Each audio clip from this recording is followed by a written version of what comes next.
Just a quick video. I'm doing the fog lights real quick. Got one bulb out already on that side. I have no idea what that noise is, but it's not a good sounding noise, I don't think. But whatever, no check engine lights, so we're good. So yeah, we are replacing with these yellow LED fog lights. So, because these ones aren't that bright, and when you have them on, they just kind of suck. In comparison to the headlights, they're kind of pointless. So I'm gonna fix that. So we're just gonna go and swap them out real quick. I already got the trays out from underneath anyways, so I figured kill two birds with one stone. And then I'm gonna put the trays back on under the truck since I didn't get to do that the other day. Pretty simple, easy install. It's just literally swapping them out. Hopefully these fit. They look about the right size. These ones aren't gonna be a little thicker because they do have a fan or a cooling built into them.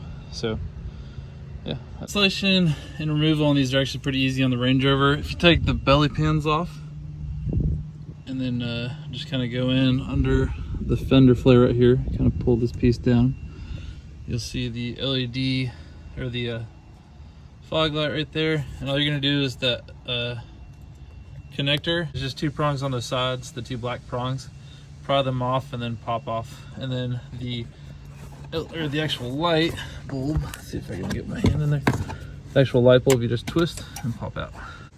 And then the new one we're gonna take, put it in, twist it, lock it into place, take your plug, make sure the clips are on, and then you can go and put the back side or the underside back together.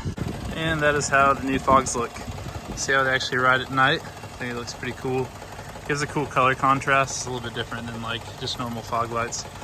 I'm a huge fan of yellow lenses, and this is, I think, a far better option, and it should be way brighter. So there you go. All right, just another little update. I did not do a before and after of this, but we got a rooftop tent moved over onto the Range Rover. Much easier than anticipated. Took it off of the Discovery behind it, and in addition, we also moved the awning that's kind of broken anyways, but I just thought it looked really cool and found out that I can mount it. So I'm gonna do one of two things with that awning. Either I'm gonna remove it and make a mud board mount, or I'm going to fix that awning, replace it with a new one eventually. But overall, looks pretty cool.